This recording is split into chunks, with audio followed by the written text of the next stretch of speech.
Hello everyone, welcome to my YouTube channel, and in this video I'm going to show you how you can merge two column on your Microsoft Excel without losing any data. So let's start the video. First of all, go to your Microsoft Excel, and here you can see there are first name on the first column and the second last name on the second column. So I want to merge these two column.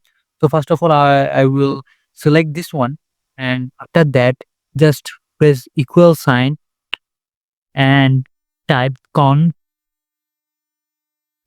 This is the function. Just select that function, and here after that select the first column, and then select, then type comma, and after that quotation in space and close quotation, and then type comma, and after that select the second column, this one, and just press enter.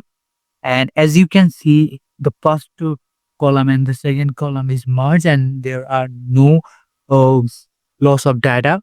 So if I want to like merge all of this, all I have to do is select this one and drag it down, and that's it. You can easily merge two columns in this method. So this is the video, and I hope this is a helpful video for you, and I'll catch you guys in the next one.